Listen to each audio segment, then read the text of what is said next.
welcome to another episode of the HLTB podcast. Wait, this is a New Game Plus episode, so it is a special episode.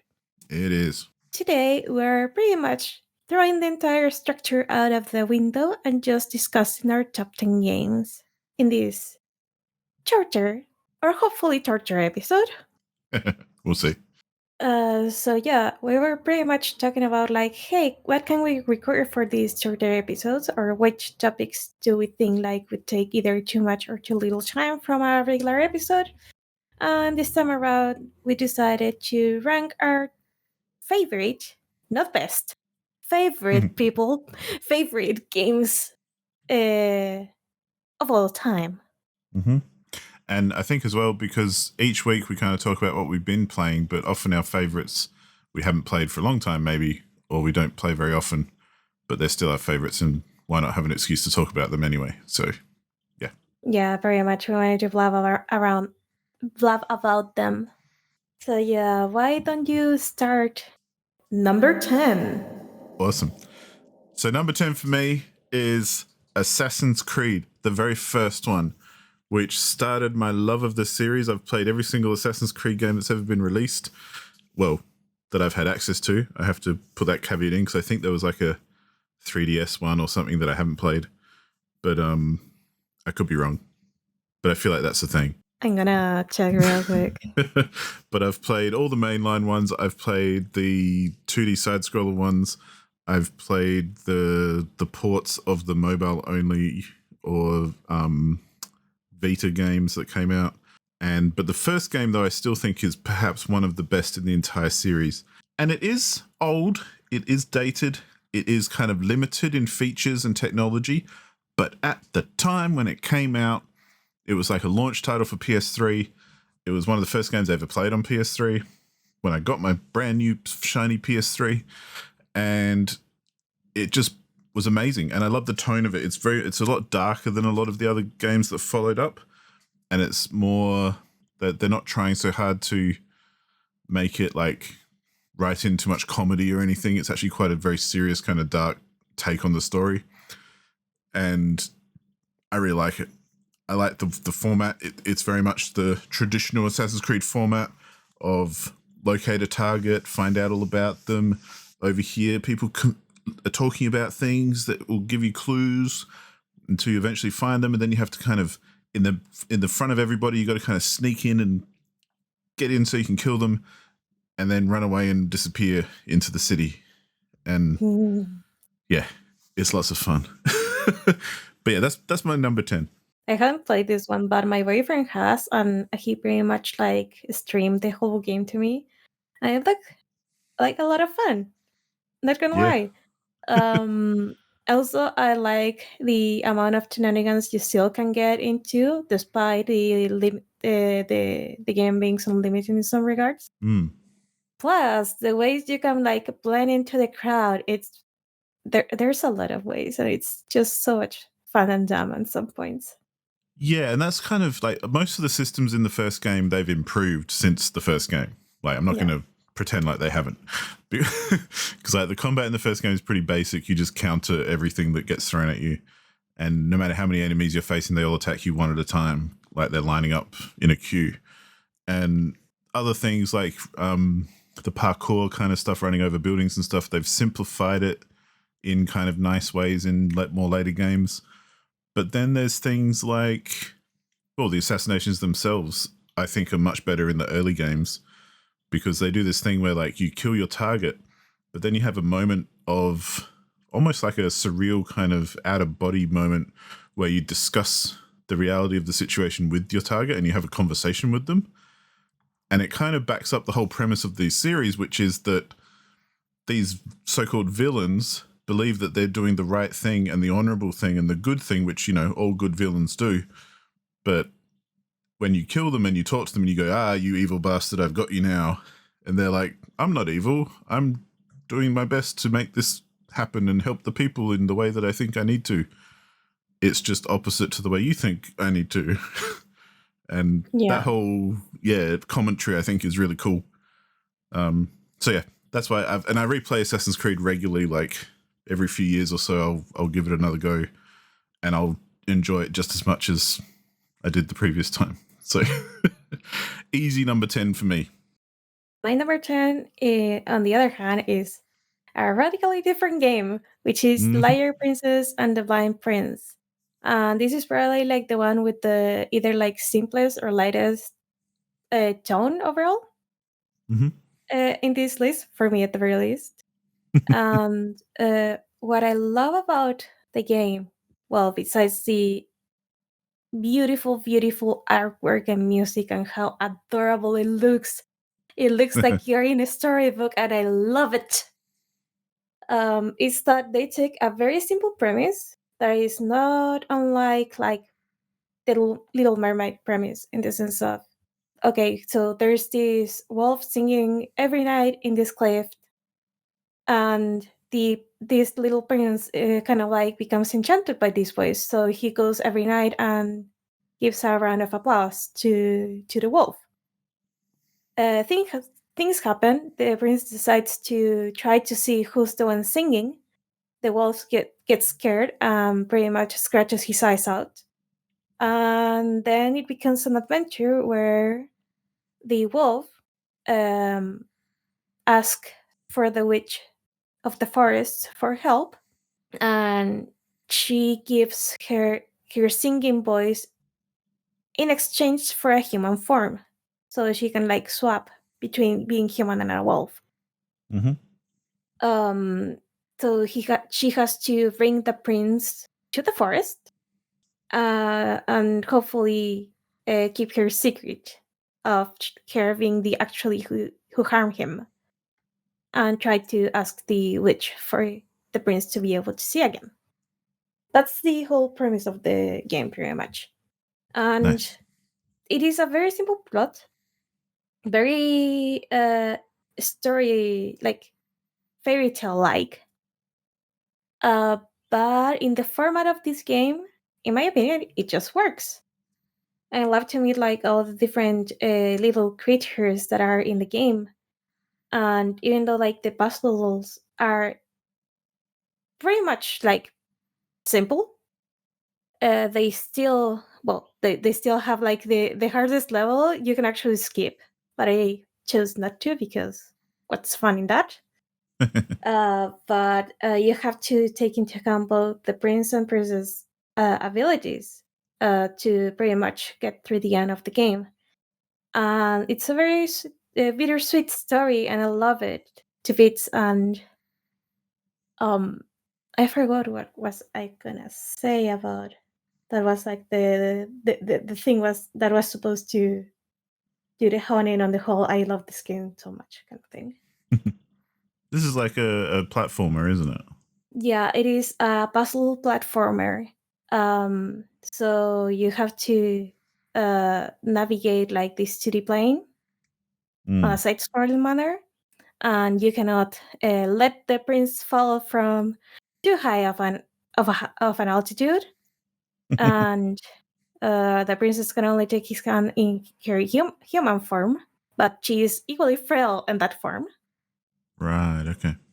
But she can change into the wolf form to like jump higher, attack enemies, move heavier stuff. But the prince needs to manipulate things like fire, or you can like make him go into a certain way by giving him instructions. So it's pretty much a game that is an entire escort mission. But I love this one. Like, I don't usually like escort missions, but this is like the one exception. So yeah, I love it so much. But there's so many other games in the list. Mm. Yes, this is as I'm sure anyone listening can appreciate. This, we given our top 10, but it probably will change every now and then, and it's not necessarily definitive, and it feels like we're killing our children by choosing 10. Yeah. We're pretty much forced to pick our favorite kids and sending the rest to the wolves. Yeah. Number 9. Okay, so for number 9, I actually picked a sequel, and this is actually like a running gag here. So Please bear with me. Um, so I got Danganronpa 2, Goodbye Despair. And I really enjoyed the Danganronpa series. Not when it came out, not by launch, but my friend Aaron like recommended the games to me, and then ended up like playing them. And the fun thing is that I always have him like at the very least, like with the first one and this one, I was able to talk about these games with him and try to come up with theories on who the killer was and stuff like that. So in Danganronpa was pretty Mm. much like, okay, you're a group of people enclosed in an archipelago, I guess, or group of or an island, and things happen, and you're like pushed to kill one another. And each time a murder happens, you have to discover who the murderer is. Because if they get away with it, they pretty much are able to flee the island, and everyone else dies. Cool. But if you discover who the killer was, uh, they are the ones getting horribly executed publicly. And this one in particular not only has like, I think it has like my favorite characters in the series. Like I love Kirikiri on the first game, that is the detective. But there's something about Chiaki that she's just so fucking sweet. And now I feel sad because reasons. But there's such variety of characters in the second game that I feel like the first one had something, had the idea, and the second Mhm. one pretty much like knock it out of the park. Um, so also feel like this game has my favorite. Okay, so it kind of has my least favorite and my favorite case of the series. Right. But my favorite case of the series in this game is like so out there and so smartly written that it just overrides anything that is wrong with the game, like ever. Cool. And a lot of systems from the first game were refined and some happily taken out of the game. So in the first game, you were able like to pretty much like select keywords from the dialogue of another character when you were investigating, like or like just mucking around. Mm. And it was a good idea on paper, but the amount of times you had to reread the same dialogue over and over again just to get to the one piece of information that you need is stupid. So I'm very much grateful that they took that shitfest out of the second one. And they pretty much like streamline, not a streamline, but made the investigation in general better. And also like the mini games. Oh, okay. So in Danganronpa, it is a very interesting game because it is kind of like a episodic murder mystery game that has an overarching plot. But during the trials, instead of being always attorney and seriously, but not so seriously presenting your evidence, Mm. here you have to watch like the words on screen like fly by, and you have to shoot with truth bullets that are pretty much your evidence at the inconsistencies that that piece of evidence points at. Cool. So it's kind of like, oh no, I never touched that item in my life. And you have the truth bullet that says it has your fucking fingerprints on it, and you shoot that. And it's like, objection, you're fucking lying. It also has like these mini games, which I still don't know why we have mini games during the trial to spell things out. But anyway, and I feel like my favorites are the ones in Danganronpa 2, like in general, like overall. And yeah, I would have put Danganronpa V3 if only they didn't. I'm just gonna say the ending is not what I expected it to be, and I always think like the ending is paramount when it comes to story-driven games. So Yeah. just because of that, Danganronpa 2 Goodbye Despair Queens. So yeah, Yeah, I need to play these uh, games. you have to play these games, and if you want to go all Team Foil hat theory on me, like just do it. I'll listen very happily. Awesome. I've been made. Danganronpa comes up all the time, and obviously it's very well known, but I've never actually played one, so I need to do that. Yeah, you have to play them like on release order though, because there's Mm, especially between this first and second one, there's actually like story connections. The third one, not so much. cool. Sounds good. So yeah. My number 9 is the classic mystery puzzle game Myst, which, if you haven't heard of Myst, because it came out in like, I want to say early to mid 90s, it's just pure genius and you should go play it. Because you can pick it up probably for like a few bucks on GOG or something, because it's so old.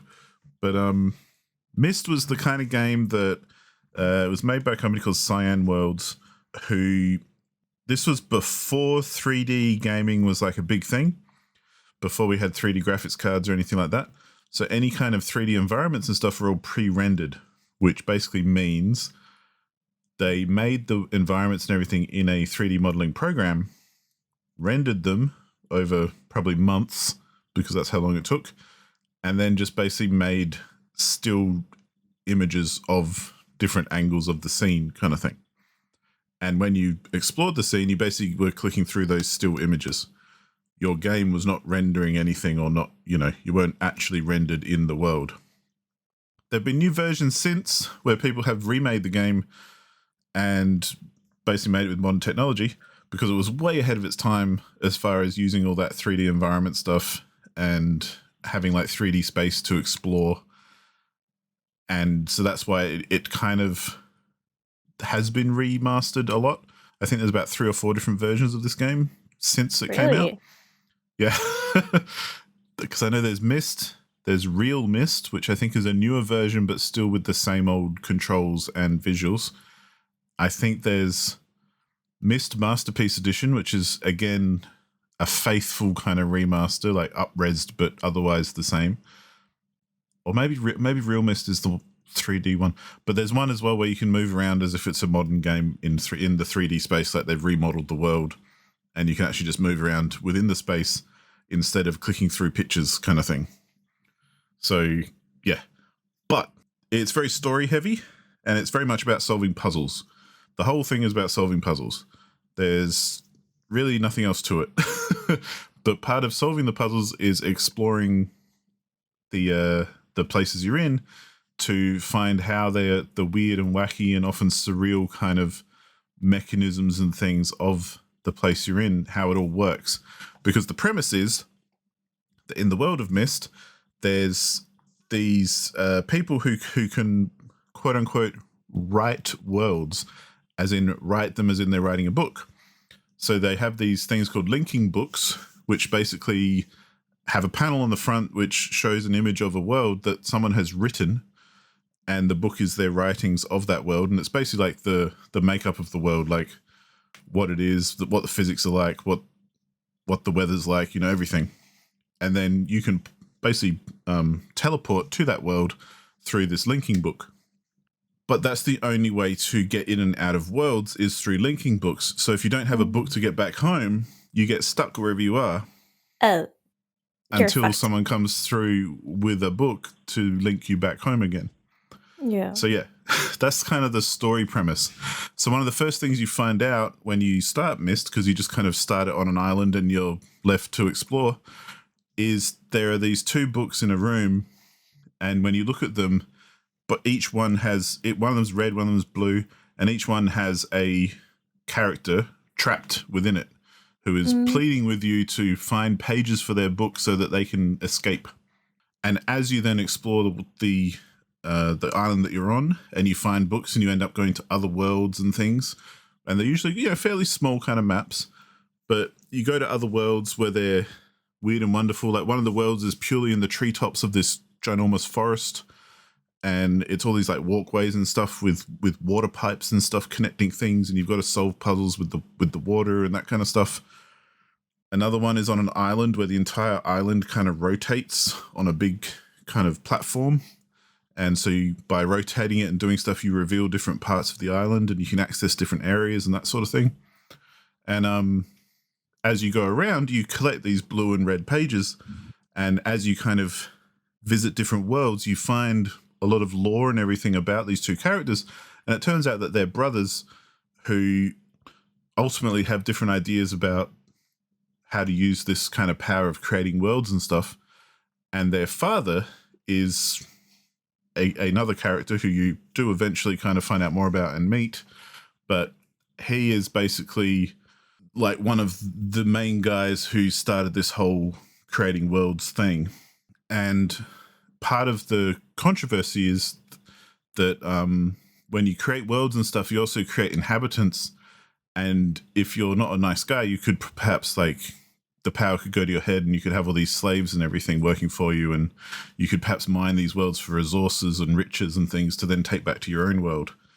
And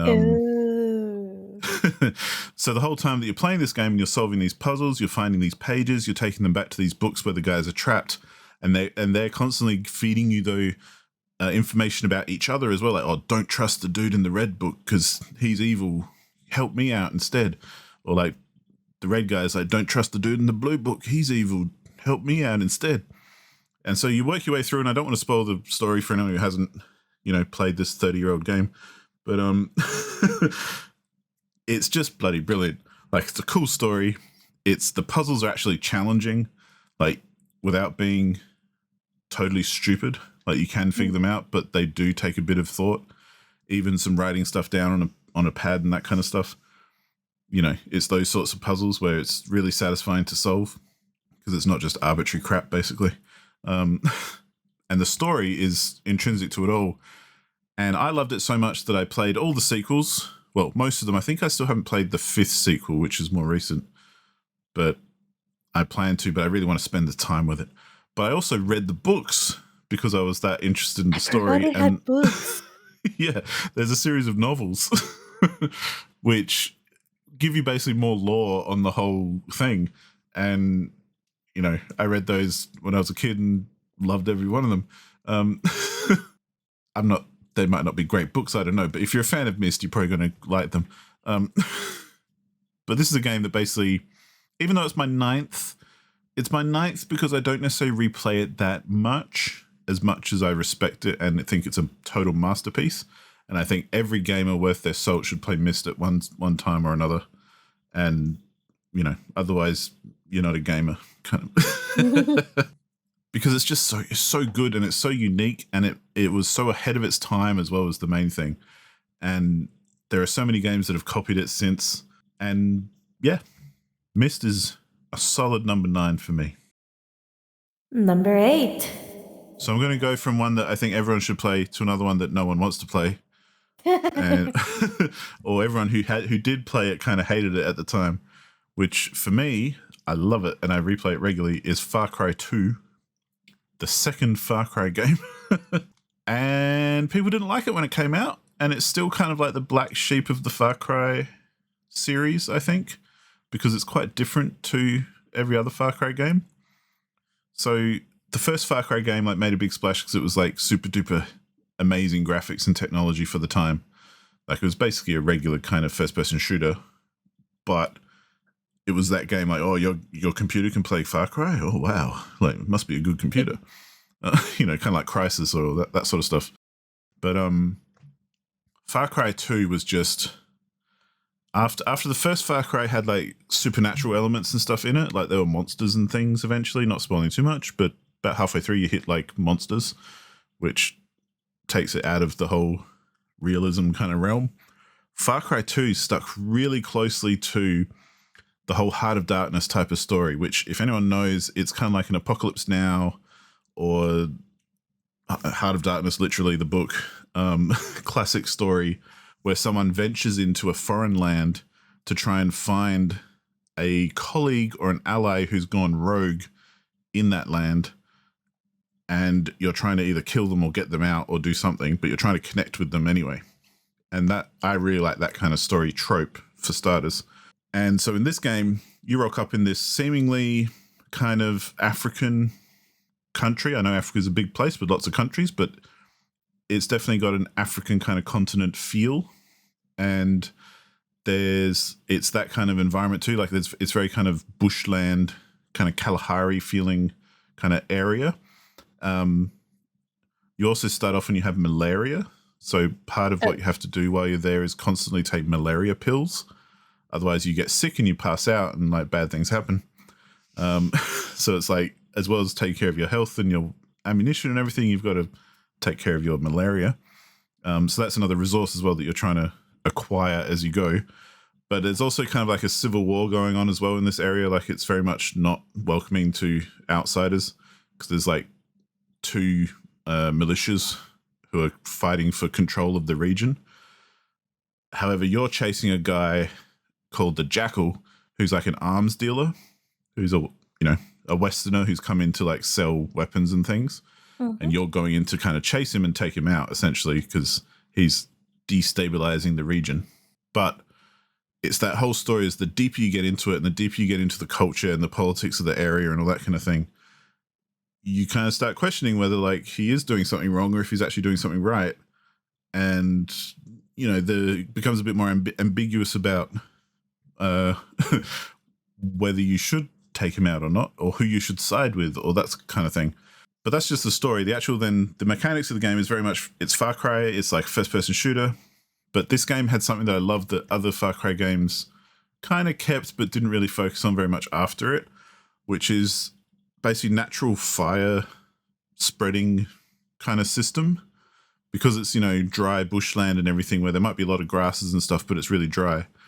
One of the big things in the game was a flamethrower or Molotovs or anything that creates fire, that if you hit something with fire, it then spreads and you can burn down entire areas of the map just by mistake if you happen to light stuff on fire.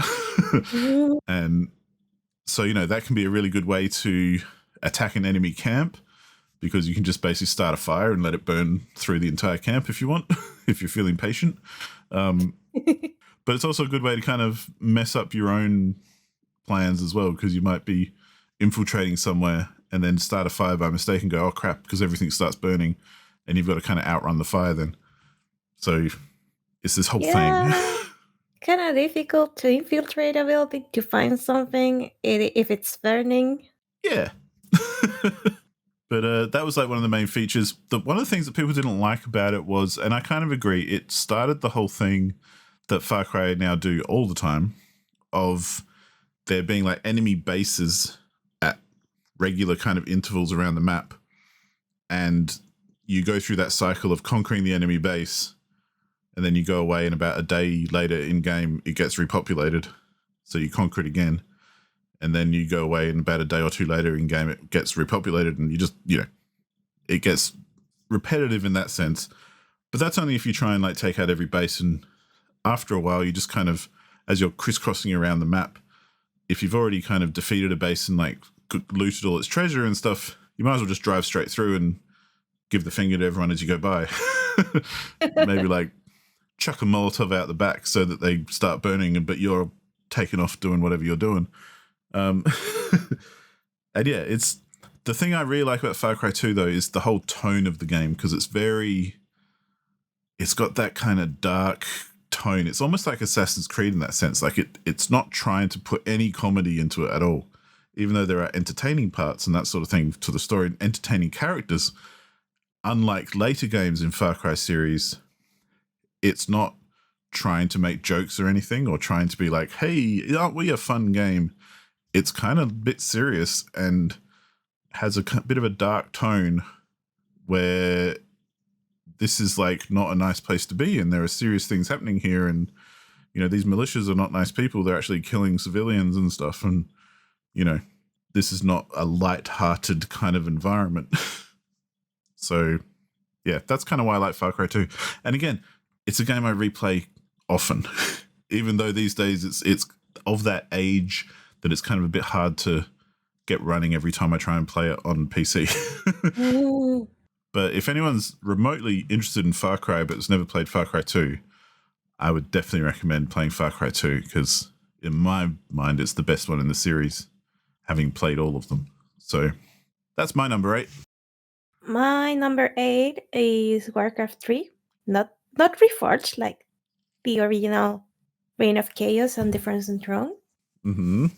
And this one was actually like the first game with an actual story that I played, like with an actual campaign. Yeah. And the reason I got this game in the first place is because I remembered when I was smaller that my sister used to play this game a lot, and it was to the point that like the setting enchanted me so much that I would like try to recreate uh, either campaigns or like little skirmishes with Lego. Awesome. So when I saw that there was this game called Warcraft 3 and it came with both the base game and the expansion, and it was like very cheap at the time. I think it was like um 15 to 20 US dollar. Okay, no, US dollars were a lot cheaper back then, but it was very cheap. So I asked very politely and very intently to my parents that please, I want this game. And since they were like, okay, we kind of know this game, and they bought it to me, and it is kind of funny because this game is actually not for kids, or like not marketed as such. And I was like, Yeah. I don't know, 10 when I played, but anyway.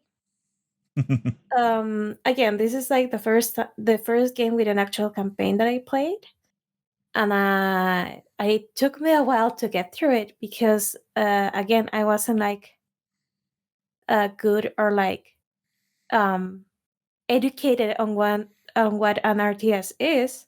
But I do remember the campaign like easing you into the controls, into what you had to do and stuff like that. So I very Yeah. much uh, learned how to play entirely by playing the campaign, which I don't remember like most of it, but I do remember like a couple of very memorable moments. Like that one time Arthas had to push a city. Yep. Um, I love how you see like the rise of and fall of Arthas. You play as all the different races of the game, so you learn to kind of like control them all in a way.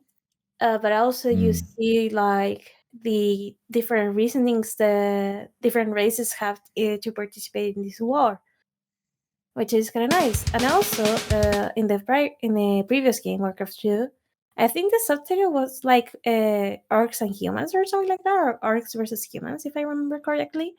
And Yeah, that yeah, sounds right. those were the races. So with the introduction of night elves and undead, now you have orcs and humans working as allies, and night elves working as Mm. allies to threaten the undead, and I love that so fucking much. What I also love was the multiplayer because I played the hell out of it. All Nice. the different little silly maps people would come up with. I discovered my love for tower defense and survival games that way. And also, I do remember playing a multitasking 4-on-4 matches because there's always that fucker that leaves the team the moment things go wrong. So yeah, Warcraft 3 in a way is like one of those games that made me who I am now. I grew impervious of toxicity for a while on that game because holy crap, people were toxic. Not as much as League of Legends players, but at some point, like people were still like, "Hey, learn how to." They weren't like mean in the sense of telling you learn how to how to play or something like that. But they were like, "Hey, why are you not helping here? I kind of need help." And then it's like, "Okay, my team is not helping. I'm out." Yeah. So yeah. I remember spending hours in Warcraft, any Warcraft game really, just clicking on all the units over and over and over again. Because I don't know if you remember, but each unit had like unique voice lines for if you kept clicking. Like when you select them and they go, "Hello, it's me," and then you clicking them and they're like, "Yes, I'm still here," and you keep clicking and they're like, "Yeah, you can stop clicking me now." Yeah, and they also have like different voice lines for when you're telling them like where to go or what to do and stuff like that. Yeah. And that was a lot of fun. Um, like I played with the night elves like so fucking much that I remember a lot of the lines. Stupidly, I remember like a lot of the lines. Um, and I do remember like the um villager whatever of the humans having like this woofy ass voice too.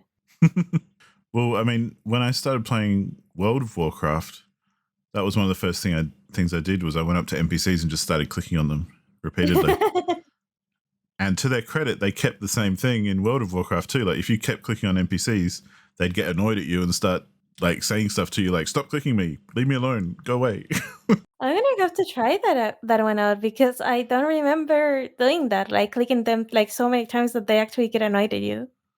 Yeah, they would eventually loop back to the original like uh, noises that they'd say or whatever lines that they'd say.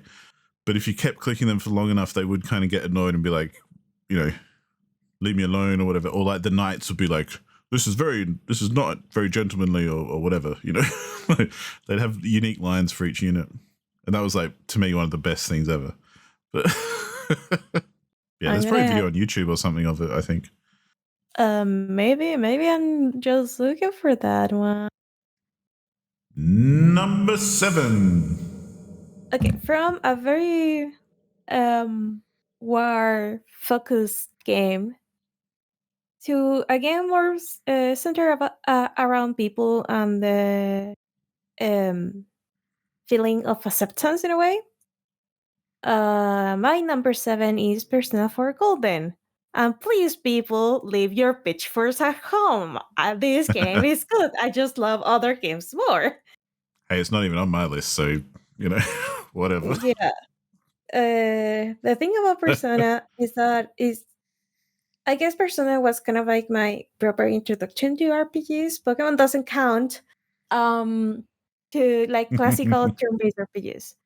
And the thing I like so much about Persona 4 is not only like the overall focus of the game that is on accepting oneself or like accepting the past or like acceptance in general, is that the okay, so we do have like an overarching villain in the game, but also like the boss for each dungeon isn't precisely a villain. They're like your partners, and once you rescue them from the Midnight Channel dungeon that they were trapped in, not only they comes to terms with parts of their personality that they weren't like really keen on having, to try to work on it a little bit. Like it's not like magic and they magically get all their problems solved like in Persona 5.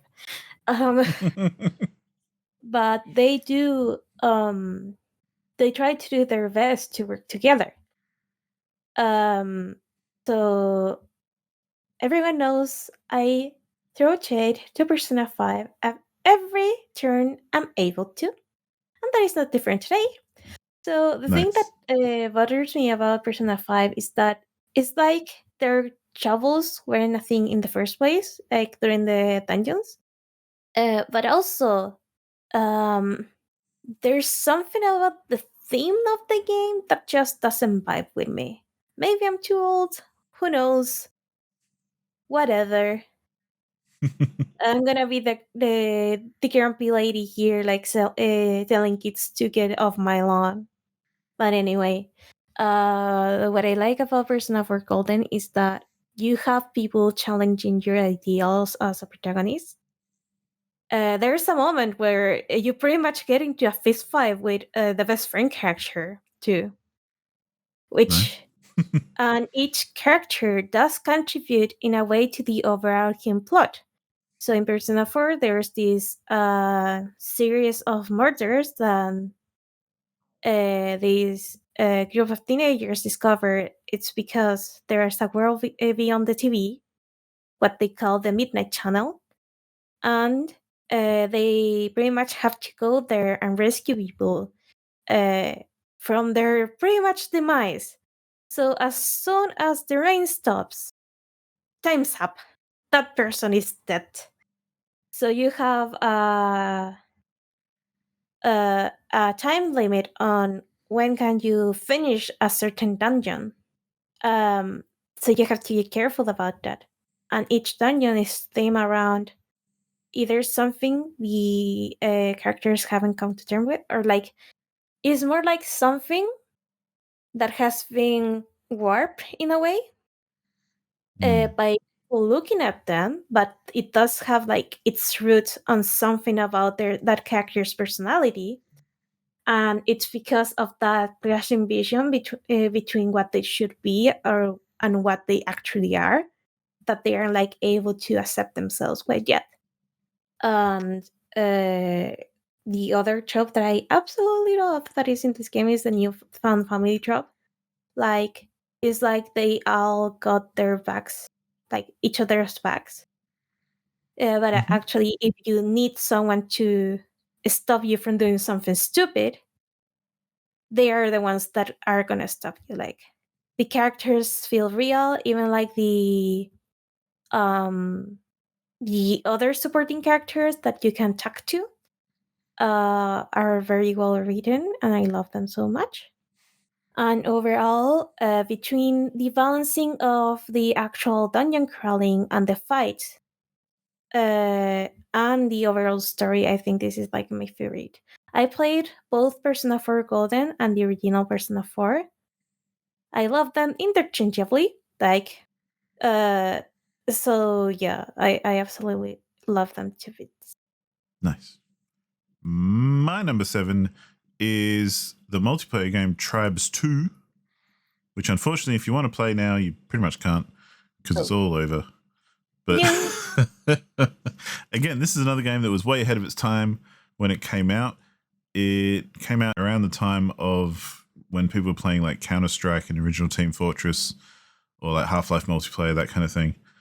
And this game was one of the very first games to have like massive maps and like 32, 64 player games, essentially, capture the flag matches, and class based team compositions as well. So you'd have like there was things about 4 or 5 different classes that you could be, and that would change your weapon loadout and all that kind of stuff, which again, very innovative for the time, very new at the time, not so new these days, but very new at the time.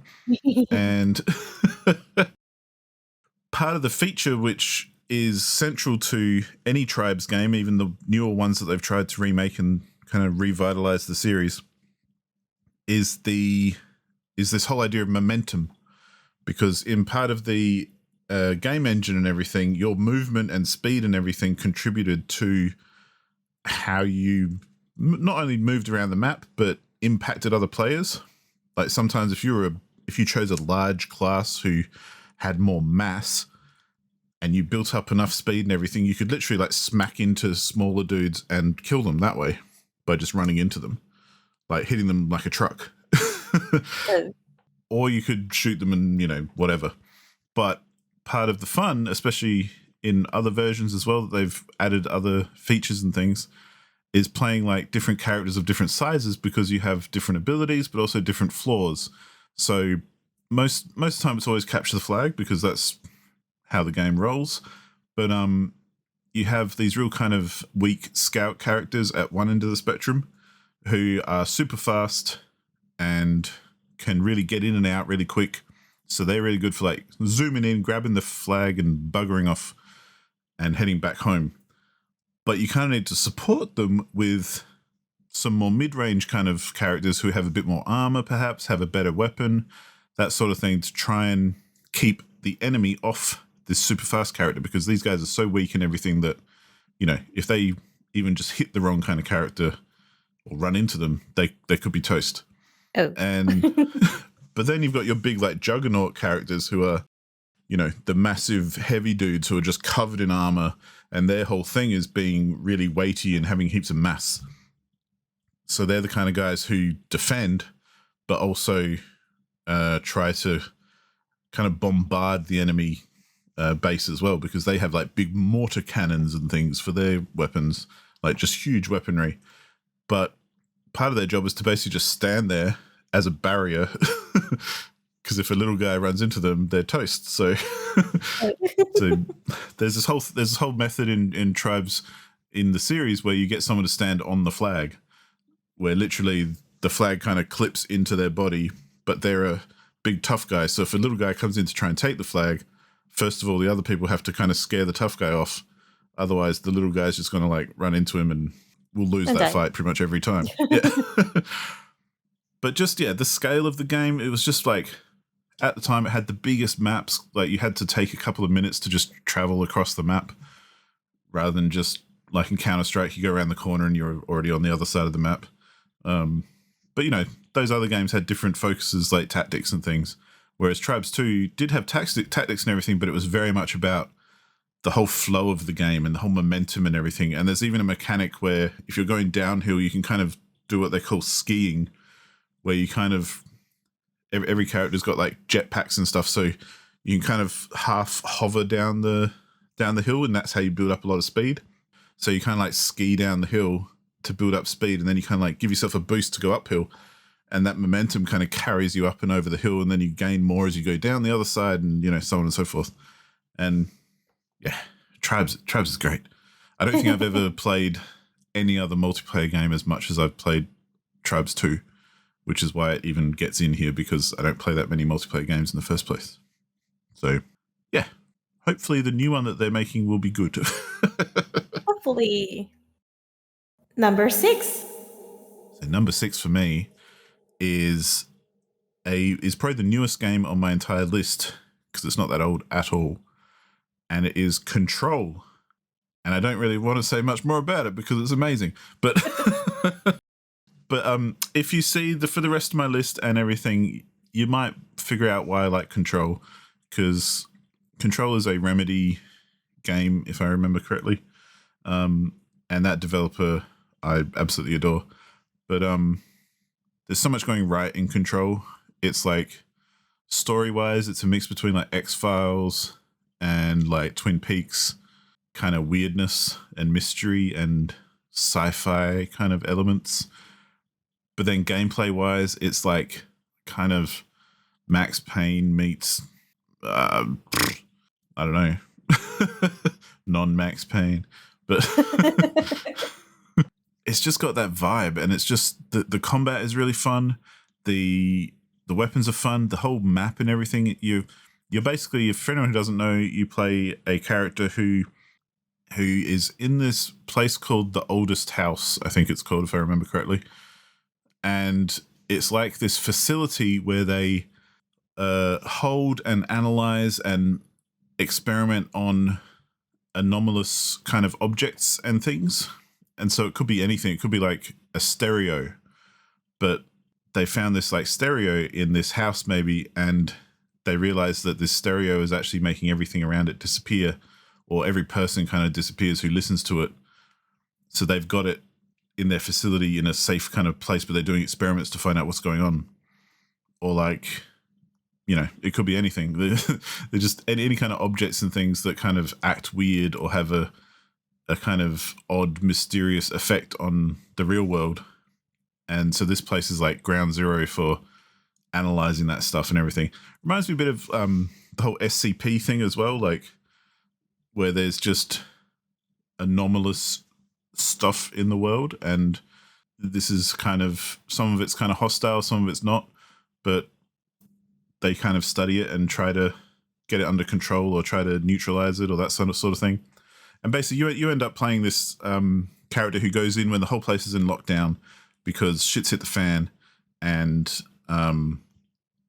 a hostile force is basically taking over that you have to deal with. And part of dealing with that is you're searching for your brother who has like psychic powers and stuff, who has been trapped there and may or may not be behind the whole thing or whatever. So it's got the mystery, it's got the style, everything's done in like a kind of 1950s Cold War era American CIA or FBI kind of theme, like very brutalist kind of architecture and stuff, and that kind of era technology. Like there's the tubes that you put notes in and send it off in like a vacuum tube, and old computers and stuff. And yeah, it's just really cool and tells an amazing story and feels really good from start to finish. And I would definitely recommend for everyone to play it because it's bloody good. So, in my case, number 6 is a game that actually hasn't been officially released in English. I Oh, play it via a fan translation, and it is called Yakuten Kenji 2, or Ace Attorney Investigations Mouse Edgeworth 2 Prosecutor's Path. nice. Um, so, I really love the Ace Attorney series, and one of my favorite characters, as probably is most people's favorite character in this series, is Edgeworth, like the one that is the prosecutor on the first game. Very much like the original antagonist in a way. When it comes to you playing as Phoenix and try to unravel like the real murderer of the case. Edgeworth got his own little spin-off. No, not only one, he got two of them. And sadly, like the first one has the same problem as the first Great Ace Attorney game has. That is like it is the one setting up a two-part story. Right. So in a way, it kind of got like the reception wasn't the greatest because it kind of focused too much on presenting characters. The final case is kind of infamous because of the amount of times you talk about a fucking chimney. And overall, even if it's not a bad game, it's probably like on the least favorite top 5 Ace Attorney games for many people. Mm-hmm. Talk about a 180 because Investigations 2 is widely considered as one of the better games, if not the best game in the series. And I agree with that with that statement quite a lot actually. So in this game, you play again as Miles Edgeworth, and one of the focal points of the story, at the very least, as for him as a character, is that he's kind of like following his dad's shadow in a way Right. on on the path that he's taking right now in life. So in that regard, it was a game that I needed at the time of me playing it for the first time because I was in a similar situation back then. So it kind of like resonated with me on a way other games hadn't at that point in time. Uh, Cool. so it gave me a lot of food for thought, actually. But also the way the characters are crafted, like the ones presented on the game, is just chef kiss. Like one of the characters went from being this annoying brat to actually someone helpful in the case, and him like uh actually thinking about his life up until all his actions and reflecting on them. We actually got two of the more heartfelt cases, maybe three, I don't know. And the way they went through the entire case, and you have no filler at all that amounts to like that one final case and that one final protagonist. And everything fell so perfectly into place that I just was in complete awe when I finished that game. And it was one of those games that I finished and I felt the impending void in my heart. But yeah, I Yeah. wasn't too sure about this game when I first played because it was like, okay, the first one wasn't like too great. It's still fun, don't get me wrong, but it wasn't like too great. And then this one came. And it's fun because you don't only get to play as Edgeworth, but you also, since he's like, again, he kind of like live in his father's shadow in a way, you actually play as Gregory Edgeworth, which is his father, and you go like into this almost like ping ponging like the past and the present, and everything like just comes together in a very beautiful way. So yeah. Nice. Also, the fan translation team did a fantastic job. Not only they localized the whole game and gave like very Ace Attorney style, very funny names to all the characters, but Mm. also they went out of the way to replace every single Japanese voice line, or like not voice line, but voice prompt, I guess. Mm. Um, and they even went and replaced like the ones from existing characters with existing files from other games. But for the new characters, they found people that very fit the character with their voice. And Uncle Ray is like the most perfect example of this. So yeah, I Very love cool. this game to bits. And we're just Hmm. in number 6. Yeah. But it's on to number 5. Um, everyone saw this coming. So as people know, I am a very avid consumer of Atome games. Hmm. I'm not even gonna try to hide that anymore. I'm shocked and surprised. So yeah, I do have a couple of honorable mentions for this spot, because they came pretty close. Like Cafe Enchanté, I love it to bits, but I still have like a couple of problems with some of the story bits on the game, especially someone's ending. Because why can't you make people be happy? Holy fuck! Hmm?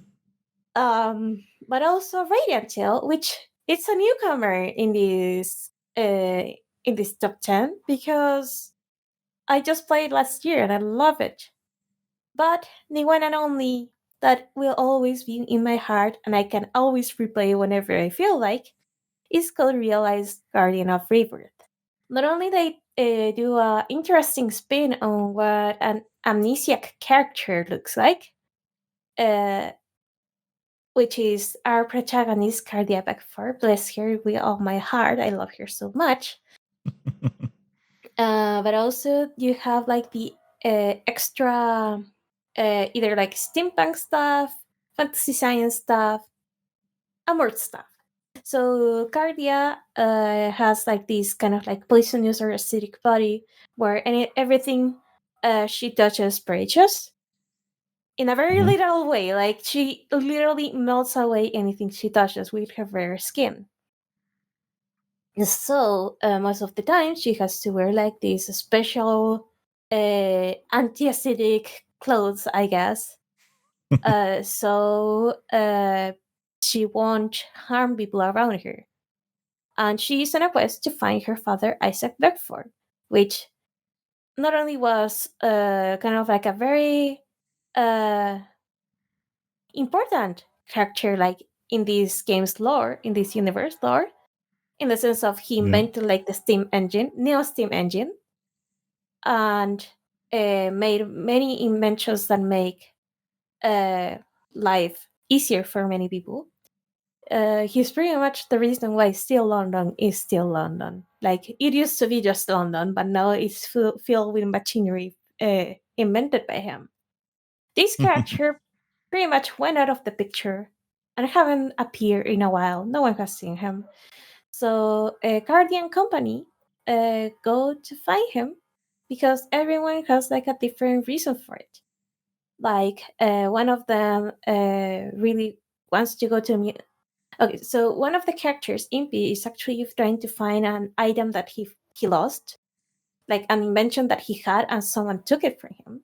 And he's also willing to talk with Isaac in the hopes that maybe he doesn't find it, he can like rebuild it. Yep. On the other hand, like Lupin has like his own reasons to find Isaac, which aren't like disclosed really easily. Fran actually has some history with Isaac as being like one of his fellow researchers. Van has some beef with Isaac, and San is just a mysterious bastard that is like, I need to find it, but find him because reasons. So yeah, everyone embarks on this adventure. We have like a very lengthy common route, which usually people get put off by that one. But I love it because we get like newfound family. Who would have thought? I love that to pieces. I love it. So uh, in this case, we have like these characters who initially just have the one common goal and don't especially like each other much. And then they just become kind of like a family in a way, and they pretty much all of them like go to help the one that's I guess the leader of the pack in a given route. And I love that about the game because it like the characters feel more human in a way. Mm-hmm. And the ones that they create during the game and the adventures they go through feel more real because they actually get closer because of them. There's still banter between some characters, Impy being Impy, Van being Van, who doesn't like to put up with Impy's shit, so he often like threatens him here and there.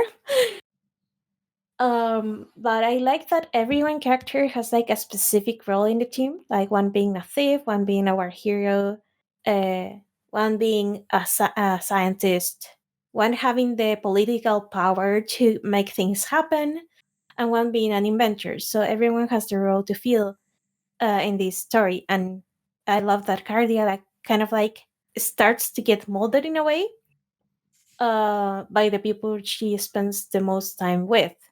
Yep. And finally, the one topic that I love about the game is what makes us human.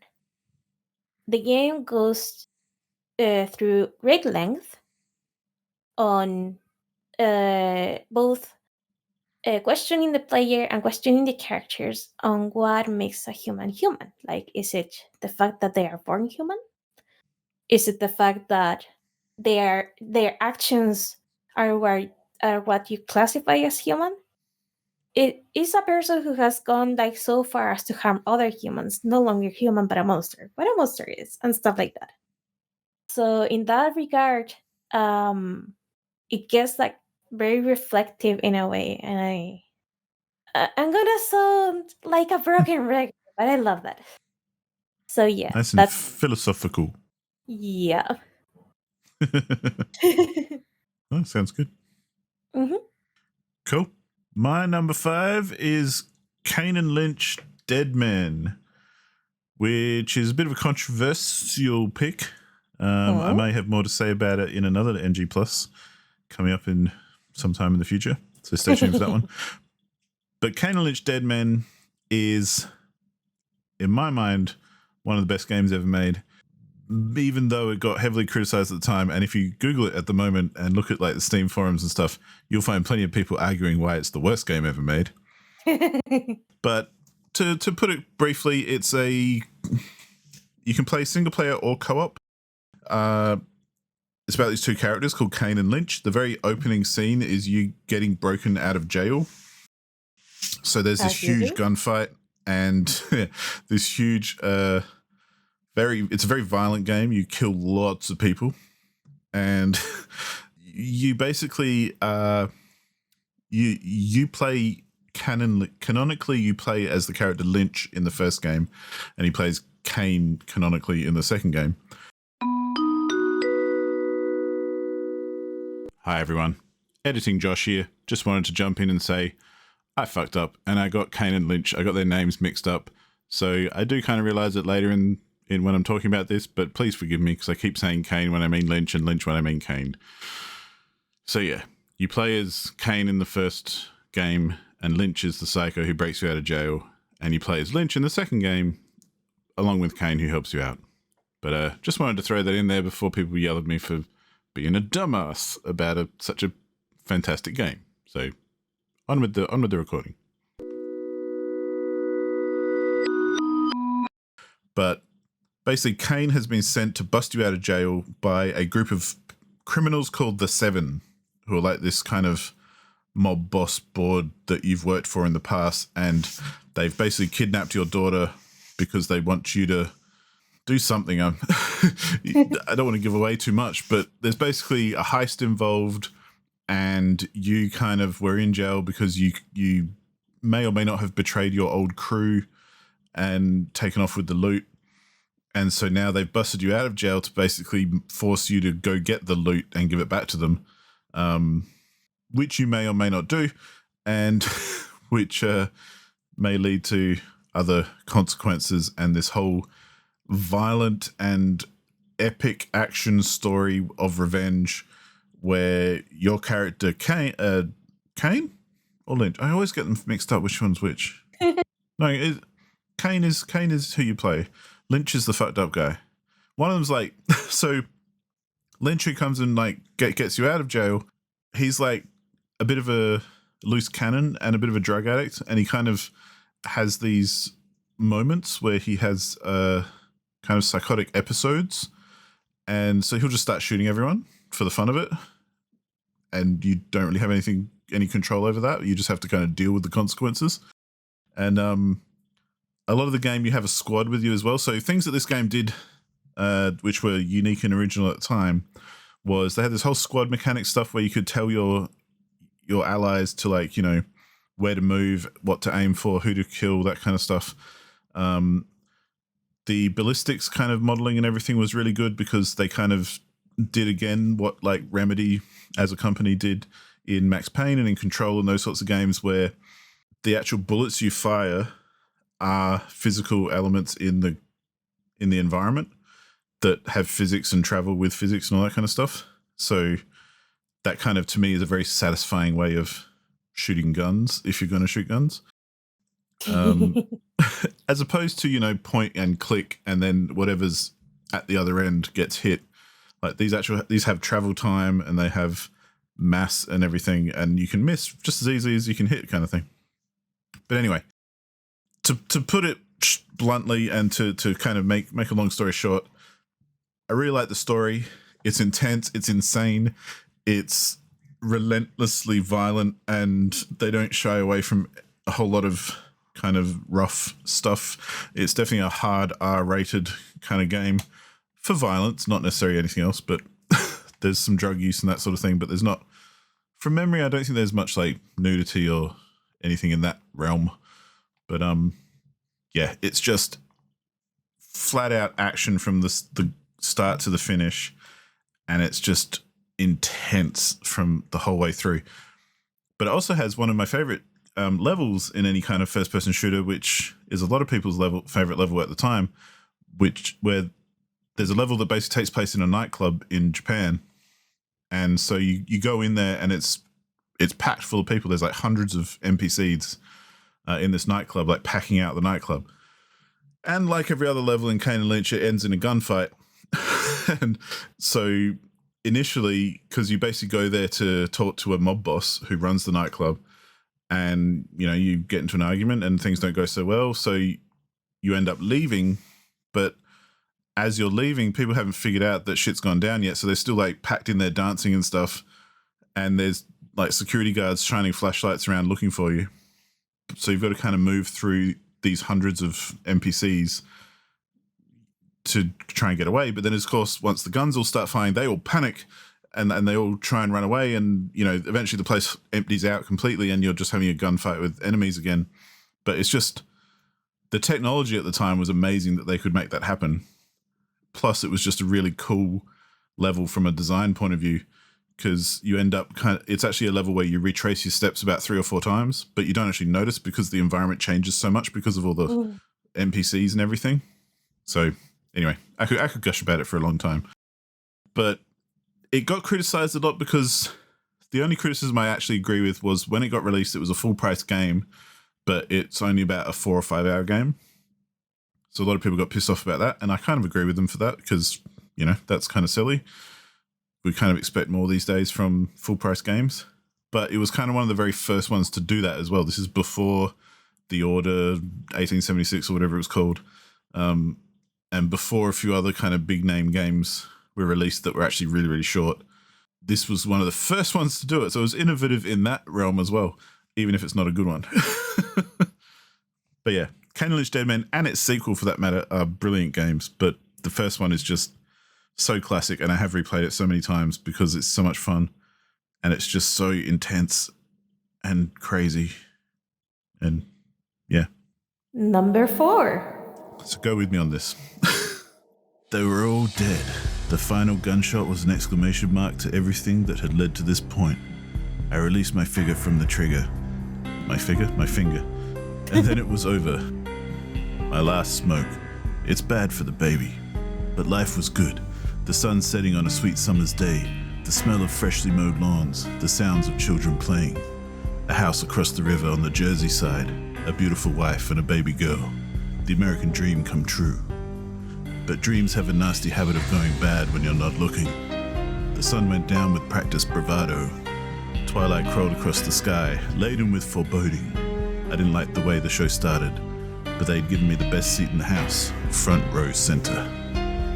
If anyone's still wondering, my next game is Max Payne. And that is pretty much why I love it, because this is obviously an older game. It's dated quite a lot, so I would definitely say go play it, but it's rough. It's kind of a bit rough these days. It doesn't change how much I love it, though. But there are 2 things about Max Payne that made it stand out, because it's a third-person shooter, very simple kind of premise. You're a cop who's trying to take down these drug lords, I guess, who have this new drug on the streets that and they killed your partner or something, and they killed your family as well. So you're basically just out to take down the whole criminal empire. And yeah, pretty straightforward story in that sense. It's good, but it's pretty straightforward. But the 2 main things that set this game apart was the narration, which is what I was pretending to do just then, where the story is kind of bookended. Each scene or each chapter is bookended by actual comic book kind of frames and everything. And this narration, which is very kind of film noir, kind of dirty cop, kind of crime drama, very intense kind of narration.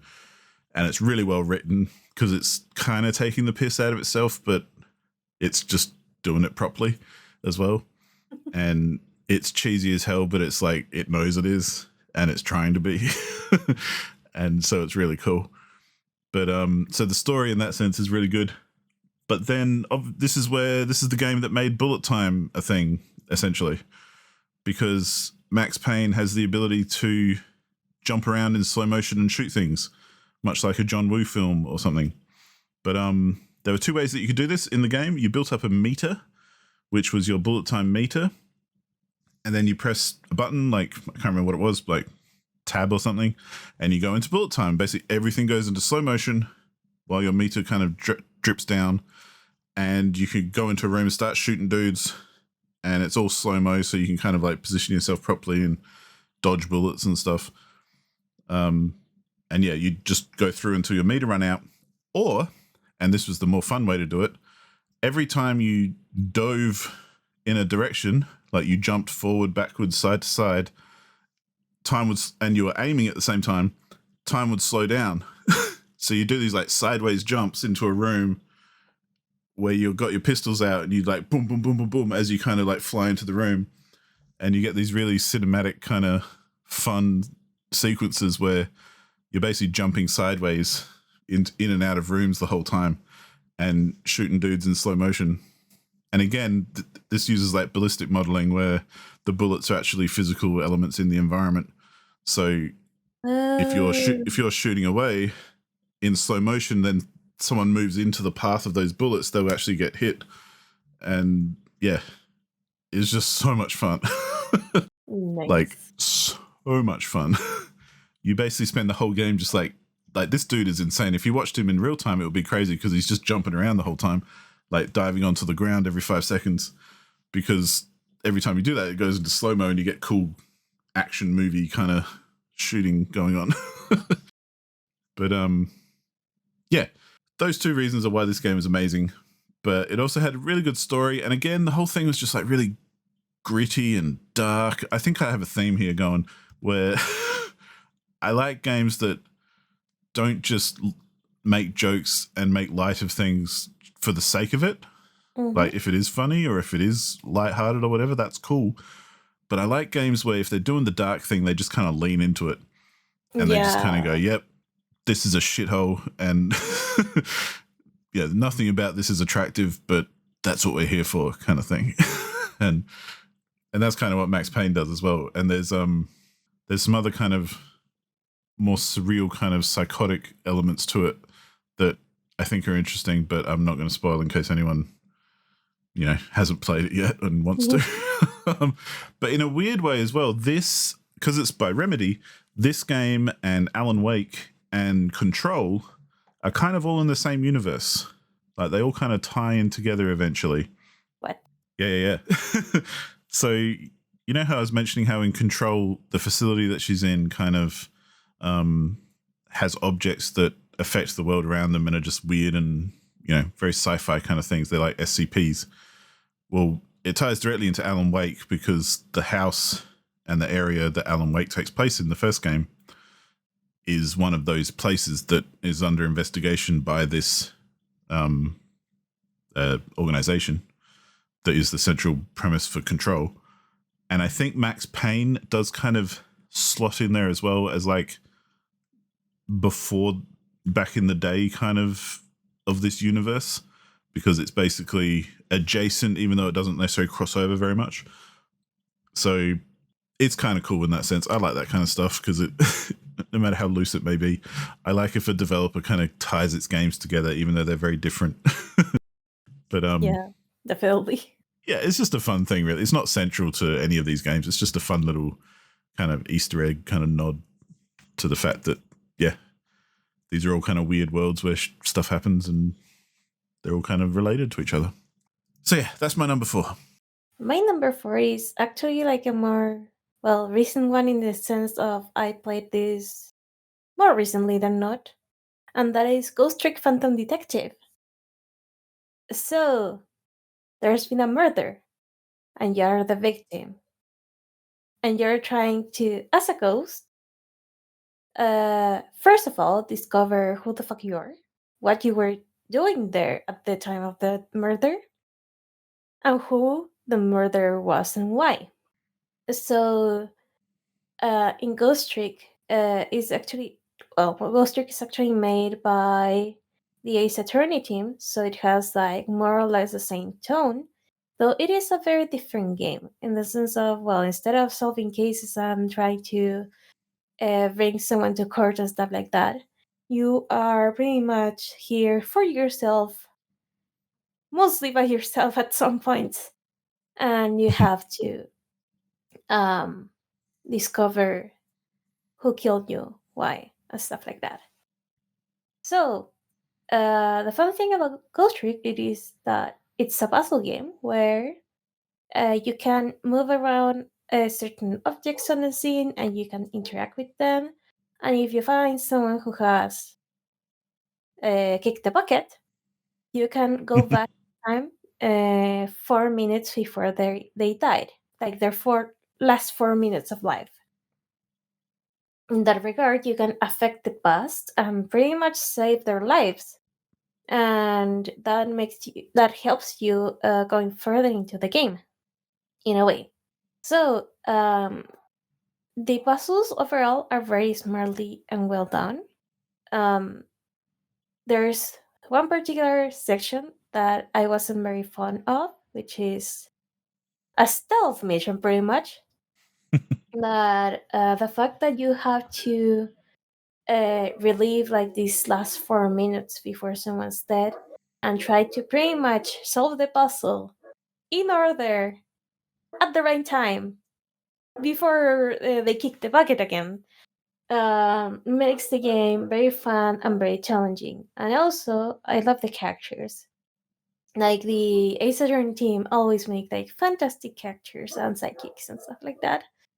So I really adore each and every one of the main characters of the game.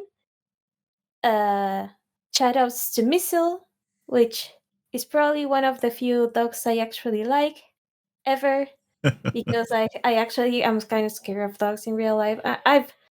I've worked with it a lot, but even like if I found Missile in real life, and Missile is like a very fluffy Pomeranian.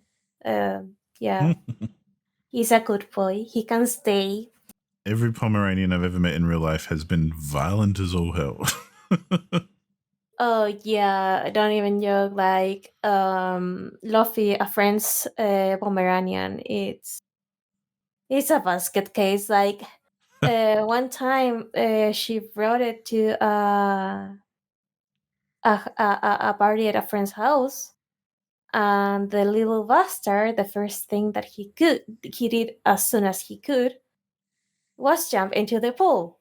Nice. The dog doesn't know how to swim, so one of our friends pretty much like grabbed him and pretty much like scoop him out of the pool. And it's very funny because Pomeranians are like 90% fur, Yeah. so I look like a wet rat.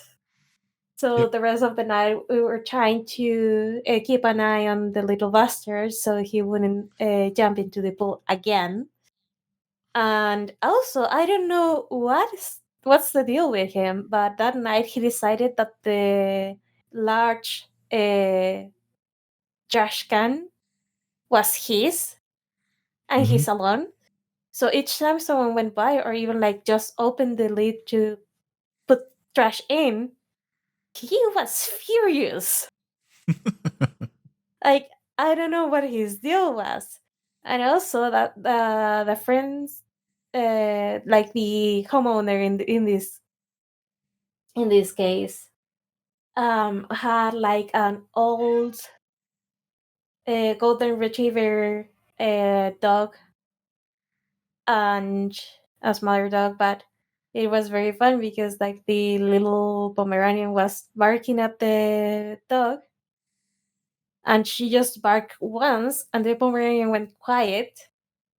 But as soon as she turned her back to him and went inside the house, the little Pomeranian started like barking like crazy, like, yeah, and do not come back. And then like came back very pleased with himself because in his mind he won. So yeah, Sounds about right. sounds about right. Yep. But no, Missile is a good dog. Number 3. Well, so from a very lighthearted game, we go to uh, Fire Emblem Echoes Shadows of Valencia. Definitely my favorite entry on the Fire Emblem series, even though some people may consider it to be the black sheep of the franchise, because it is based on Gaiden, or it's pretty much a remake of Gaiden. And what are you doing, Loki? It's pretty much a remake of Gaiden. So you have actual dungeon crawling in your Fire Emblem game.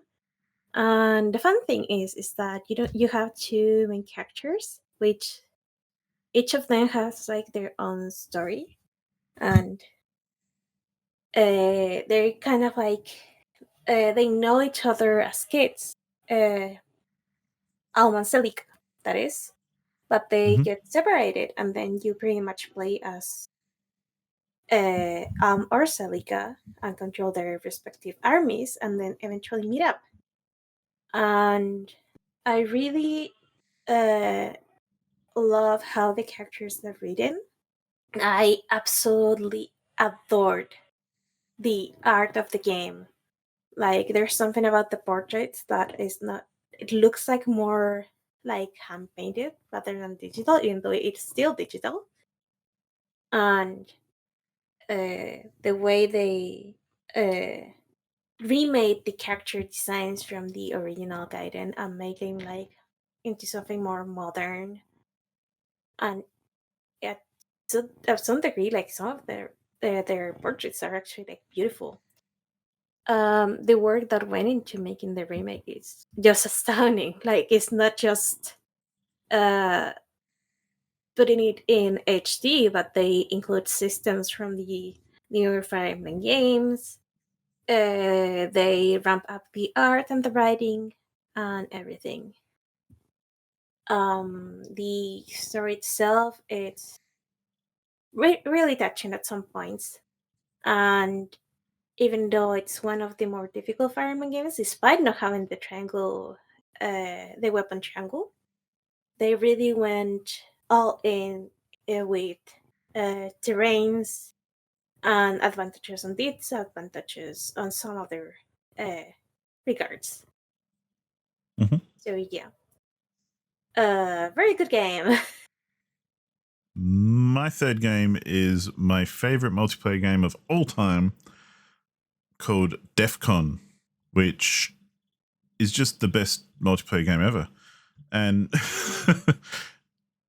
the quick way of describing it for anyone who's seen the film War Games is it's basically the game in War Games, but made as a real game. For anyone who doesn't know what that is, it's basically there's a map of the world, and it's a game about totally destroying your enemies with nukes before they destroy you. So each player has a region of the world, usually a continent. So you might have North America or South America or Africa or Asia or Europe or Australasia. It's usually part of Asia anyway. But yeah, different areas of the world, and there's different phases to the game. So you start off by deploying all your stuff essentially. So you have Mhm. ships, you have submarines, you have like gunboats and things. You've got like a navy that you can deploy. But then in your own land, you have missile silos and airfields, um, and like radar and stuff so that you can see what's happening around you. And so you deploy all these things, and then the game is probably very slow compared to a lot of games because you kind of wait it out. It's very strategic and tactical. Like when you strike is like half the game. So typically the game goes, you start off by sending your navy out to kind of explore the rest of the world and find out where your enemies are. And you want to park your submarines like near their homeland and everything because your submarines can fire nukes. And you've got aircraft carriers which can carry like bombers that can drop nukes. And you've got planes that kind of can fight naval vessels and stuff. So it's a bit of an RTS to begin with, where you've got a set number of troops and everything, so you can't like replenish them. But you kind of do a bit of RTSing to kind of find out where their navy is or where they might be coming from, or, you know, where they've placed silos and stuff, because once you get close enough, you can detect where their silos are and that sort of thing. And then essentially the game goes on, and as the threat level and danger kind of escalates, people start firing off their nukes. And you kind of aim it either at cities around the world or like their silos or their airfields or that sort of thing. And nukes take a long time to travel. So the other part of the game is defending from nukes. So when your silos are Mm. not firing, they can defend. So they can shoot down nukes that are incoming. So, and that's pretty much one of the only ways to defend from nukes anyway, is to shoot them down with the silos that you use to shoot the nukes. So part of it's like holding on to your nukes for as long as you can, because then you can defend really heavily. But you want to also then fire off your nukes early enough and maybe all at once so that it kind of overwhelms the enemy and destroys all their cities and everything. And you basically get scored by how many millions of people you've killed with your nukes, which, you know, is pretty dark, but once again, I like it. Um, but the whole game is like, it's like tension the game, where you're constantly on the edge of your seat, and it's you don't do very much from moment to moment, But then when you do decide to attack and everything, you do everything all at once kind of thing. So it's like stressful as all hell and very, very tactical, because depending on where you position things and you know, when you choose to strike and everything will determine on how successful you are and basically how well someone else can defend, or, you know, you've got so many different choices that you've got to make along the way. And it's just so much fun. I've played it a number of times at LAN parties when my friends and I used to have LAN parties. And for a kind of 5-6 player game, it's just so much fun. And it's just so tense and stressful, and yeah, it's so much fun. It's my favorite multiplayer game ever, and I hope I never have to stop playing it. It's not great on your own because playing the computer is, you know, not hard necessarily. And as a lot of AI kind of opponents do in these sorts of scenarios, they're pretty predictable and stuff. It's kind of like playing bots on Call of Duty or something. Like, it's just not very fun. But as playing against other humans is so good, because you can do like sneaky tactics as well. Like, one of my favorite things to do if I'm not playing Russia, essentially, is there's parts of the map where obviously your ships can go and where they can't go, but there's a part between like Northern Europe and the Arctic Circle where you can sneak in some submarines and things. So if you happen to like sneak some in, you can kind of get halfway along Russia before you run out of water that you can actually go into. And so you can park some subs up there, leave them there for like till the very end of the game when everyone thinks that you've fired off all your nukes and everything and they've stopped defending because they're like, screw this, or you've destroyed most of their silos anyway. Then you fire off your submarines from the top and they're like, what? Where's that coming from? Oh my God, I don't know what's going on. And it's like the coolest surprise attack ever. But anyway, that's DEF CON. It is the best multiplayer game ever. And I've never had so much fun in multiplayer than I have playing DEF CON. So, yeah. Well then, number 2. My number two is very much based on personal experience as opposed to the game itself, but it's also the game. The game I chose is The Sims, which does come in as my second best game, most favorite game of all time, largely because a very good friend of mine, a very old friend who I've known since school up till today, like to this moment, who's still a very good friend, we spent so many nights playing The Sims for like all night, talking shit and just hanging out and eating junk food and smoking cigarettes and just you know, being kids. But not the kind of kids who go party at the clubs. We were the kind of kids who stay home and play Sims, and you know, yeah, that was what we did.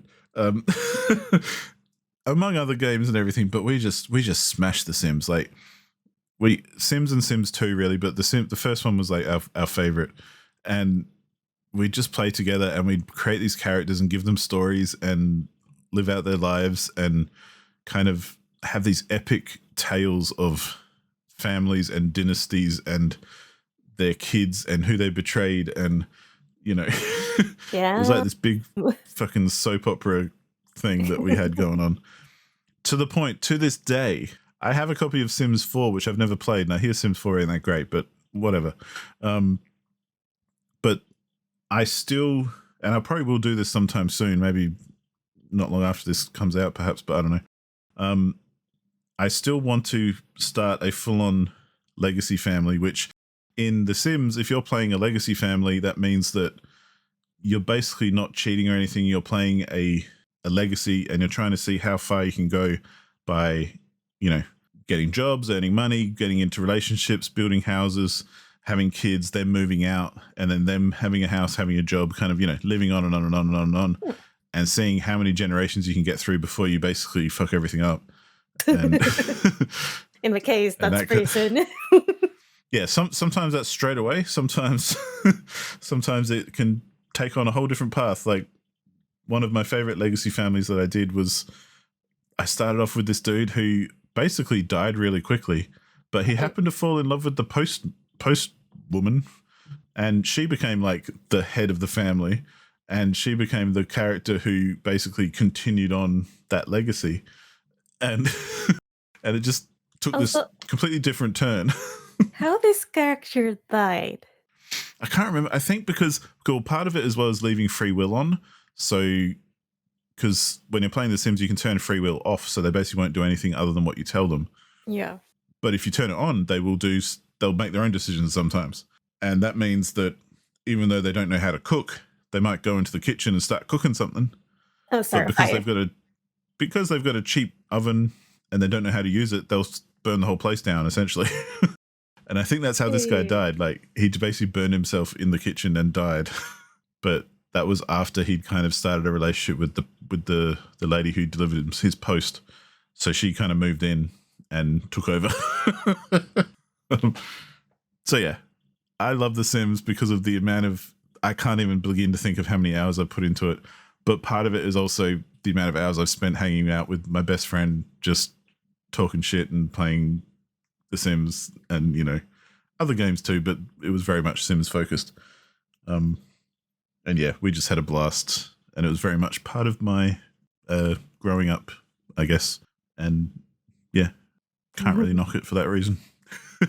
I like playing The Sims, but it didn't even occur to me to like make these legacy families and let's see how long I can play with this family. Though Yeah.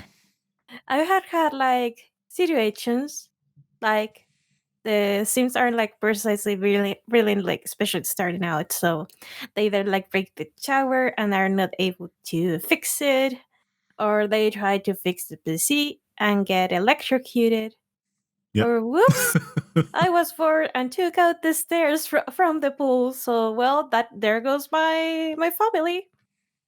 Yep. So yeah. We used to do lots of mad stuff. Like I had a house where it was literally a one big room with like 10 beds, and there were 10 characters in there that lived there purely as characters for my other characters to socialize with. Oh. Because I wanted to populate the town more. So just, you could make entire households where they were just literally there for your other Sims in other households to meet and have friends. Yeah. Yeah, and the amount of mods and everything that you can get into with those games and expansion packs and stuff, like it's a whole thing. So, Definitely. yeah, I do have a lot of love for those games. And yeah. Well, my number two is radically different from your number two, and it is Shin Megami Tensei 4. This one is my favorite Japanese, or sorry, turn-based RPG uh, of all time, and I really enjoy it. Like, first of all, in Shin Megami Tensei, you have an alignment system where, depending on the decisions you take along the game, being like dialogue decisions or who you fight or who you kill, or even like which side quest you do, you'll either end up being like chaotic or lawful or neutral. And let me tell you, getting to that neutral position was hard as falls. Well, not so much because me not being neutral or me being chaotic. Well, I'm actually chaotic, but for some reason I was playing like very neutrally in my first playthrough of the game. The fact is that you have a range of -8 to 8, and anything outside of that is either chaotic or lawful. So if you want that neutral ending, you're gonna have to count your points each time, or like at the very least keep track of which decisions you have made Mm. and so far. And unlike the Persona series, where the focus is more in the characters, like what's going on, like in a particular city or something like that. Uh, Here you're pretty much living post-apocalyptic in the kingdom of Mikado, and then you discover that uh, even like in the depths of Naraku, that is like the place where demons gather and live, pretty much. Uh, there's actually a city beyond, like under everything, and that city is Tokyo. Cool. So shit happens. There's a huge dome on top of Tokyo, and you just realize that there's people fighting to survive down there. You also have the angels that want to. pretty much like make things their way and say that, hey, um, humans must follow God and must be like very obedient and lawful. And the demons are like, well, if you're strong, you're okay. Humans are food, pretty much. Um, and then you have like the third part that is like, hey, humans can do without uh, demons or gods and shit like that. So, well, first of all, I really like the combat of this game. Like, it is stupid how fluid the combat is because you have, well, it does have like like the usual, uh, this thing is weak to this, but instead of having like a type or something like that, different demons are susceptible to different elements, or they can block different elements, or reflect different elements, or drain different elements or recover HP, and you don't want that. No one wants that. So, depending on which type of attack you use, if you use a superphatic attack in a demon, you get what is called a token. And that means that you get an extra action for that turn. I think if it's resisted, maybe you lose the token. I don't quite remember. But if you fuck, like if you if you select your move so badly, that pretty much you either give the demon like HP or it repels attack back at you, you pretty much lose all the tokens you have left.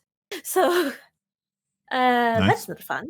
So you have to strategically plan uh, which moves are you gonna use and which demon, while also like try to um, manage the amount of health and magic points that you have at all times. So your party is pretty much you and three other demons.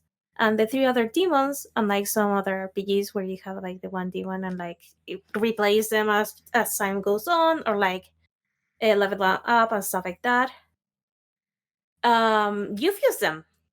You can fuse demons together to make stronger demons and to pass down certain moves, abilities, and anything that might be deemed useful in your surviving endeavors. And Cool. also, the game is hard as well. Like, the first time you play, like, you know how in a lot of games, like those status conditions or like those buff and debuffs, like, don't usually amount to much? Here Sure. they are your lifeline. Like, yeah. If you're able to get your hands on Luster Candy on any of the Shin Megami Tensei games that it is available on, go get it. That shit is gonna buff all your stats. You also want debilitate because you want to lower all your enemies' stats if you're able to. And anything that helps you reflect magic, reflect direct hits, or even like, I don't know, um, uh, being immune to a particular element for any amount of time, that is gonna save your ass. So yeah. Uh Another thing that I really like is the companion you get that is called Burrows. And she is like, I'm gonna call her like the in-game AI that lives on the device you have on your arm, and Hmm. she keeps track of everything you're doing, which is amazing because I know where in the mission I am, which missions I have available to fulfill, and which missions I finished, and I'm able to claim my rewards, and who I have to talk to in order to get my rewards. So she is one of the most useful companions I've ever seen in a game.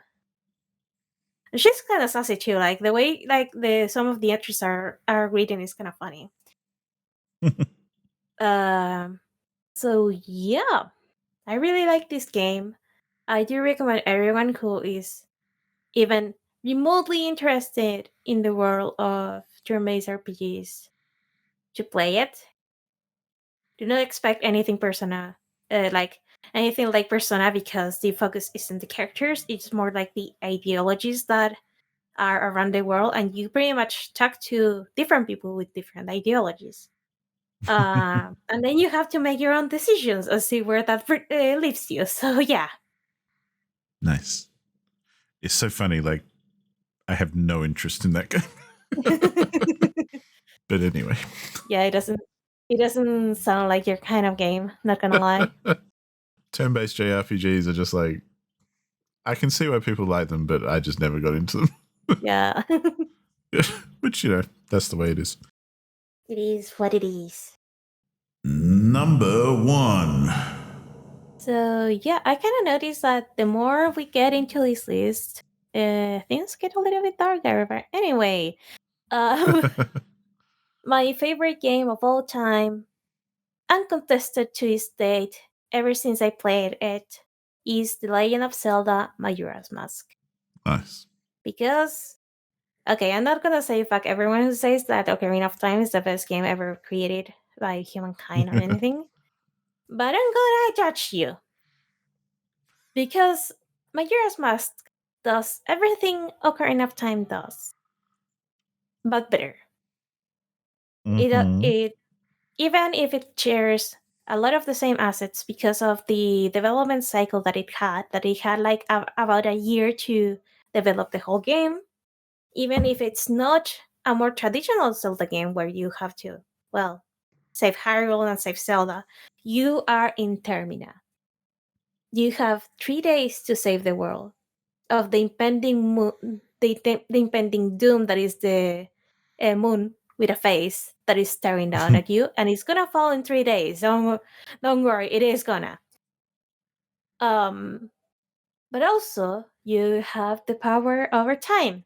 So, in order to you are able to repeat the cycle via the Song of Time that you learned in the last game, and you have to play with your ocarina or instrument of choice, because more on that later. And you also are able to slow or speed up time, or even like jump to a specific time on the 3DS version, uh, by playing the ocarina in a certain way. And that is really awesome. The way they pretty much feel this very compact world, in a way that everyone has their own schedules, they have their own thing going on, and not only it matters like what you do and when and where you do it, it matters when you do it, Mm-hmm. because each event has like a very specific schedule, and in order for you to complete a specific quest in that for that event, you have to be there in the schedule, do the necessary actions and stuff like that. This game only has 4 dungeons, which is very little compared to pretty much every other Zelda game in existence.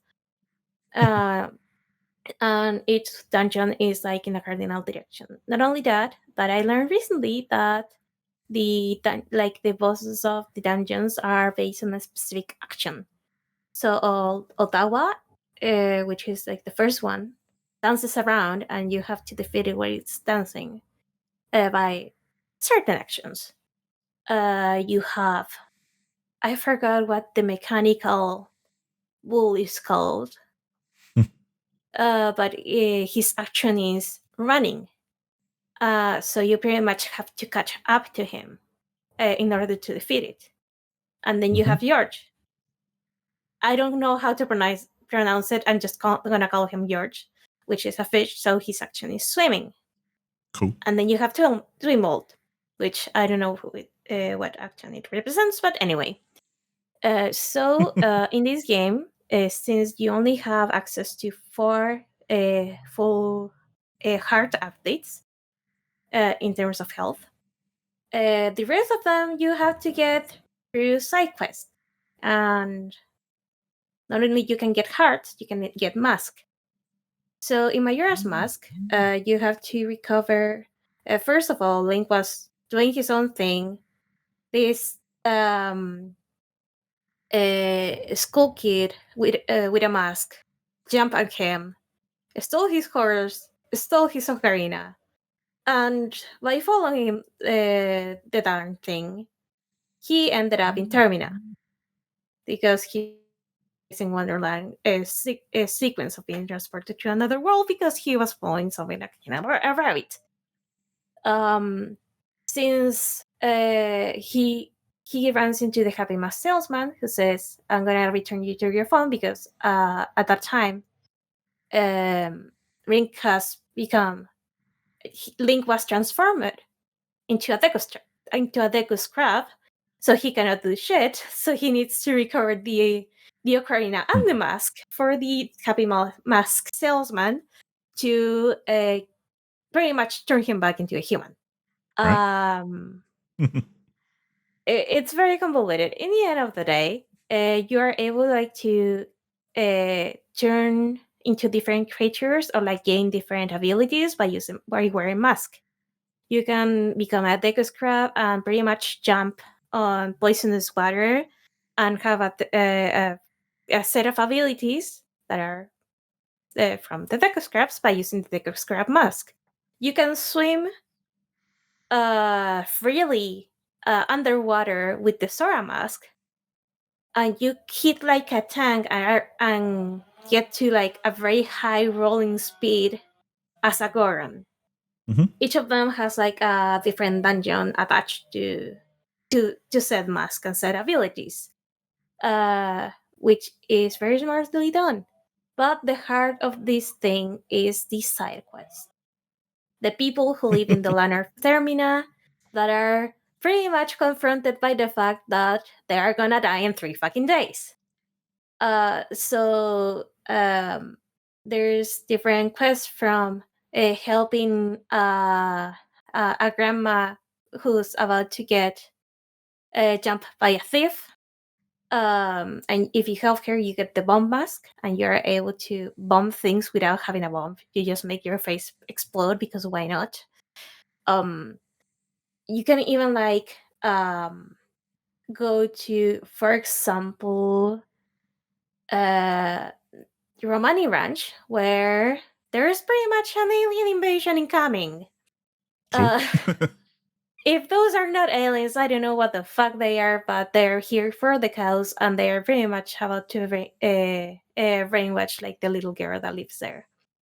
Um, so you can, with the right tools and the right timing, you can go and defeat the aliens and make everyone happy and get a reward because of that. But there's also like the famous, infamous, beautiful Anjun Cafe side quest, where you have to reunite these two lovers because Cafe was attacked by a school kid, as one often is, and turned pretty much into a child just before they get married. So he kind of like doesn't want to show his face. So you pretty much have to reunite this couple. And it is a very interesting side quest because not only you have to make them like be able to face each other again, but you also have to recover another item that Skull Kid, no, that some thieves stole. And this quest takes an entire 3 day cycle. In Right. the Nintendo 64 version, since you didn't have like, you could either like rewind time to properly save or bookmark the game in an old statue, which by the way in the 3DS version you can just save at a old statue and keep playing. Mhm. In the Nintendo 64 version, if you fuck up at the last possible second, you have to do the entire 3 day cycle quest again, which is not fun. But the like not the reward, but the story itself is pretty touching. Um, but yeah, I really love Majora's Mask, even for the time where it was developed. The game feels full. The game, like the world, feels lived in. And it's just fun to like go out of your way and help all these people, um, and just see their stories. And it's still like amazing to me, like the way they developed this game, because they had like a very heavy time constraint to the point they were forced to use assets from the previous game in order to make it in time. But also another funny story is that the one that ended up being like the writer or director of this game, I don't remember which one, did the story for Link's Awakening.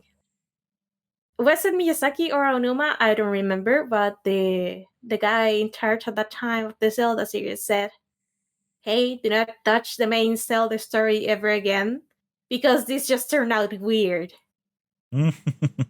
And funnily enough, this person was tasked with like small side quests and stuff like that in Zelda games up until Majora's Mask, where people were like, they were like so pressed for time that they had to ask him for help.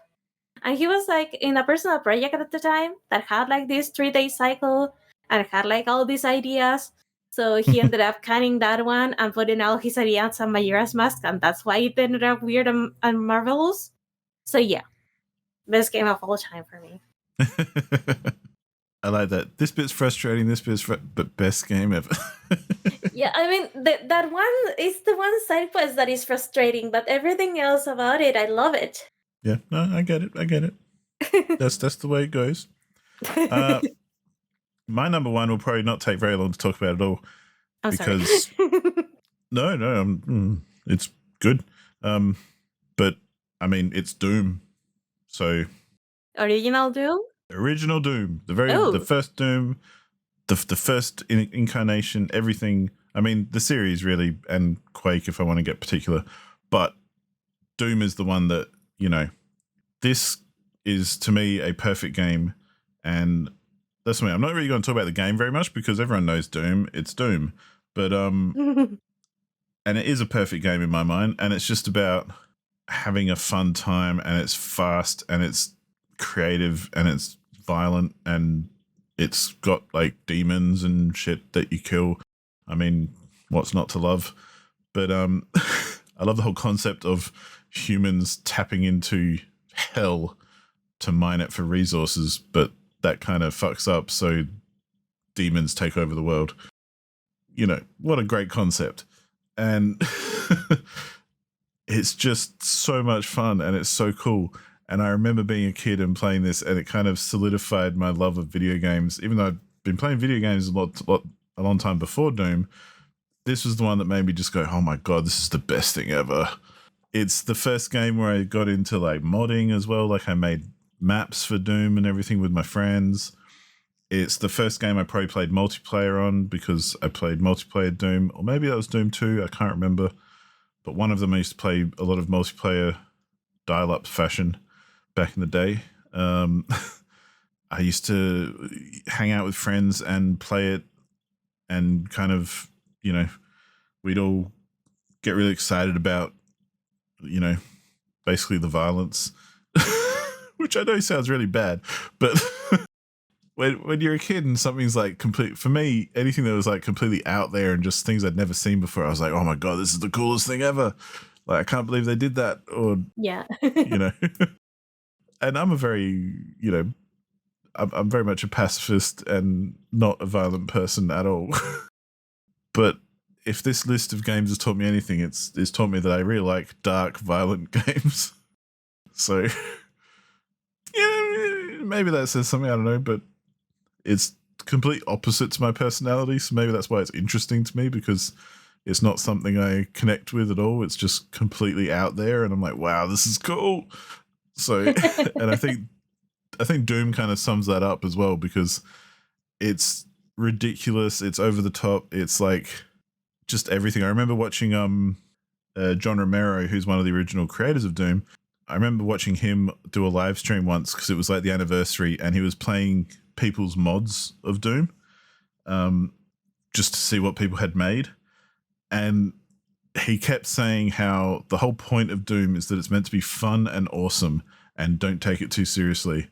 And so the mods and the maps that he enjoyed that people had made were the ones that were just kind of off the wall and crazy and fast and fun and violent and just doing awesome stuff where you have those moments where you kind of do something and you're just like, oh, that was so cool. And then you move on kind of thing. And to me, that's what Doom is. It's just like everything good about gaming. And I know that it's an old game and there's probably better versions and whatever, but it still has that place in my heart. And I still play it every now and then just to kind of revisit. But hands down, no contest, number one for me. Not even a thought behind whether it was or not. It just is. So, yeah. Well then, that was an unexpectedly long episode, not gonna lie. Yeah. Yeah. It's funny when you get excited about talking about games, you can go on forever. True, Like, true. not you personally, but like me as well. The royal you, the everyone. But I think it's interesting, like, you can kind of see a theme with my games where it's kind of dark and violent, a lot of them. And I can see a theme with your games where it's kind of story heavy and a bit personal as well. Like, Yeah. And here and there, it's also like the real game is the friends we made along the way. pretty much, yeah. And that's great. I love seeing that sort of stuff. It's cool to kind of look at it that way. But yeah, I'm sure we could talk about our favorite games for hours and hours and hours, but we're not going to. We've already done probably a couple of hours as it is. So yeah. Not today at the very least. Not today. If you made it this far and you want to share your own top 10 or top 5 or top 1 or 2 or 3, please do. Please do. And be civil. Like, please. These are opinions, as I stated earlier in the episode. This is like the definitive list or anything. Everyone likes or dislikes what they like or dislike. So whatever. Yeah. I have to say as well, I think Paula was a bit nervous about some of her choices where they sat on the list and how she might offend people.